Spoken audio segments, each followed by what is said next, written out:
Tere tulemast! Mina olen teie ajaloolane.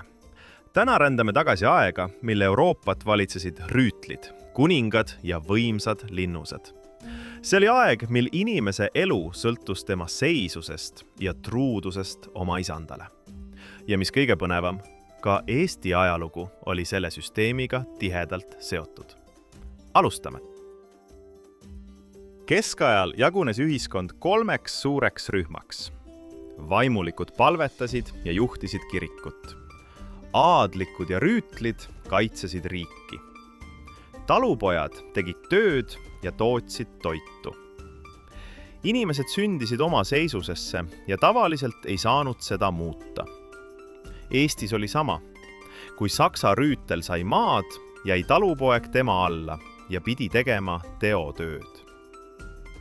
Kas sa teadsid, et sõna seisus tuleb sellest, et inimesed seisid ühiskonnas justkui kindlal astmel ja sealt ei saanud lihtsalt edasi liikuda? Läänikord oli keskaja tähtsaim süsteem.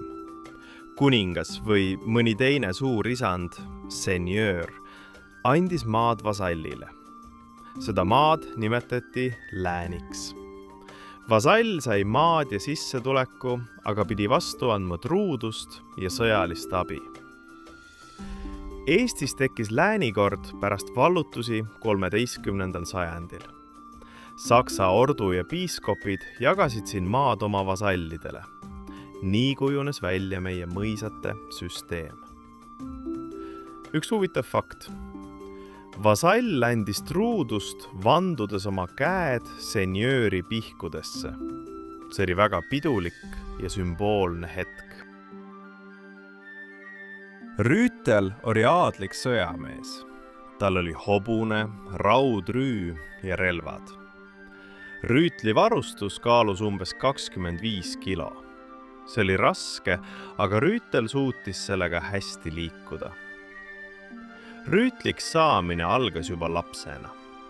Noormees oli kõigepealt paaž, siis kannupoiss ja lõpuks rüütel. Rüütliks löömine oli suur pidu. Eestis tegutsesid rüütlid orduväes. Nad ehitasid siia linnuseid ja valitsesid suuri maavaldusi. Näiteks Rakvere, Narva ja Viljandi linnused olid rüütlite kindlused.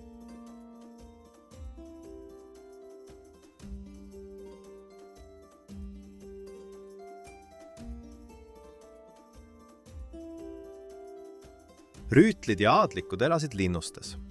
Need ehitati kõrgele kohale või vee äärde, et oleks lihtsam kaitsta. Linnust ümbritses vallikraav ja paksud müürid.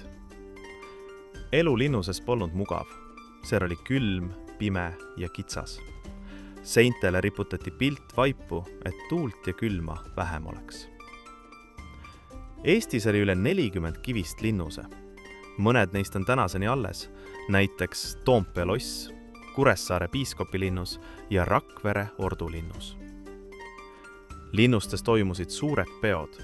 Söögid olid rikkalikud ja vahel esinesid akrobaadid, lauljad ja rändnäitlejad.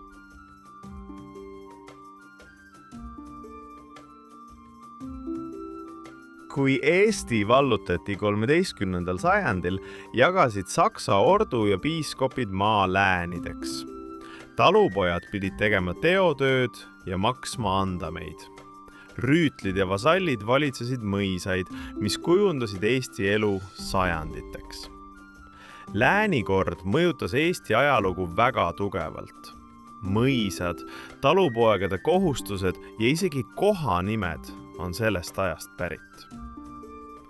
Kas tead, et paljud Eesti mõisad, mida täna külastame, on tegelikult keskaja läänikorra järeltulijad? Läänikord ja rüütliseisus kujundasid Euroopa ja ka Eesti elu sajanditeks. See oli aeg, mil truudus, au ja maa tähendasid kõike. Tänapäeval on maailm väga teistsugune, kuid meie ajalugu elab edasi linnustes, mõisates ja lugudes, mida me veel avastame. Kohtume järgmisel ajaloorännakul.